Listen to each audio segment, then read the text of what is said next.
Alia kitchen and ব্লগসের সবাইকে আবার নতুন করে স্বাগতম জানাচ্ছি। আশা করি সবাই ভালো আছেন। আজকে আমি দেখাবো হচ্ছে কাল্লা মাছের রেসিপি। টমেটো দিয়ে কাল্লা মাছটা রান্না করলে যে এত ভালো লাগে, যা অনেক অনেক মজা লাগে। তো প্রথমে আমি মাছটাকে সুন্দর করে কেটে নিয়েছি, এভাবে ছোট ছোট পিস করেছি। তারপরে দিয়ে দিচ্ছি লবণ হলুদ দিয়ে এটাকে মাখিয়ে নেব। আর আমি এটাকে একটু ভেজে নেব, খুব বেশি ভাজা যাবে না। তো সেজন্য প্রথমেই আমি এটাকে এভাবে হালকা ভেজে নিচ্ছি। বেশি ভাজলে কিন্তু মাছটা ভালো লাগে না, এজন্য আমি অল্প অল্প করে ভেজে নিচ্ছি। আর টমেটো দিয়ে এই রান্নাটা কিন্তু ভীষণ মজা লাগে। এটা যদি রান্না করে খেয়ে থাকেন তাহলে বুঝছেন যে কতটা স্বাদের। আর যদি রান্না না করেন তাহলে অবশ্যই কিন্তু রান্না করে খেয়ে দেখবেন, অনেক মজাদার একটা মাছ। তো এটা হতে পারে সামুদ্রিক বা দেশীয় এই মাছটা খুবই কম পাওয়া যায়। সামুদ্রিক মাছটাও কিন্তু স্বাদে ভরপুর। তো আশা করি পুরো ভিডিওটা দেখবেন আমি কিভাবে এই রেসিপিটা করলাম। আর এই রেসিপিটা করতে কিন্তু খুব ঝামেলা কম। আর কি কি মশলা দিচ্ছি সেটাও কিন্তু দেখতে ভুলবেন না।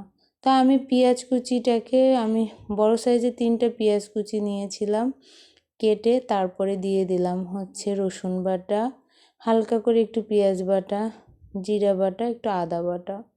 তারপরে দিয়েছি হচ্ছে হালকা হলুদ, লবণ আর একটুখানি শুকনো মরিচের গুঁড়া। এগুলো দিয়ে ভালো করে মশলাটাকে কষিয়ে নিচ্ছি। আর নতুন আলু যেহেতু আছে, সব খাবারে তো একটু নতুন আলু যায়, তো আমি সেই জন্য একটু নতুন আলু দিয়ে দিচ্ছি। নতুন আলু দিলে টেস্টটা আরও ভালো হবে। তো আমি নতুন আলু দিয়ে ভালো করে এটাকে কষিয়ে নিচ্ছি। তারপরে দিয়ে দিলাম হচ্ছে কিছু কাঁচামরিচ। তো এভাবে ভালো করে নেড়ে চেড়ে নিচ্ছি।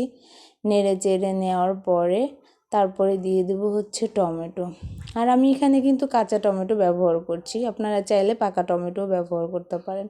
কিন্তু কাঁচা টমেটোর স্বাদ যে এত ভালো, এই ঝোলটা না করলে কখনোই বুঝতাম না।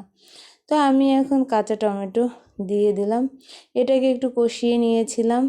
তারপরে পর্যাপ্ত পানি দিয়ে দিলাম।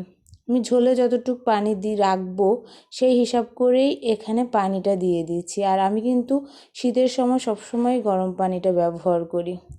তো আমি গরম পানিটা ব্যবহার করছি। আর দেখুন কালারটা কত সুন্দর আসছে। আর এখন যে মাছগুলো ভেজে রেখেছিলাম সেগুলাই দিয়ে দিব। তো এখন মাছগুলা দিয়ে দিচ্ছি। আর এরপরে আমি একটা ঢাকনা দিয়ে কিছুক্ষণ ঢেকে দিব, 5 থেকে 10 মিনিটের মতো একটা ঢাকনা দিয়ে ঢেকে দিব। তো আশা করি রান্নাটা আপনাদের কাছে ভালো লেগেছে। আর অবশ্যই কমেন্টে জানাবেন কেমন লেগেছে। এই তরকারিতে আমি ঝোলটা বেশি রাখবো না, একদম মাখা মাখা রাখবো। তো এভাবে যদি রান্না করে খেতে পারেন, এত মজা, এত টেস্টি। আর কাল্লা মাছ কিন্তু সবসময় পাওয়া যায় না, এই শীতের মৌসুমে একটু বেশি পাওয়া যায়। আশা করি সবার ভালো লেগেছে, এই প্রত্যাশা নিয়ে আমি এখানে শেষ করব। আল্লাহ হাফেজ।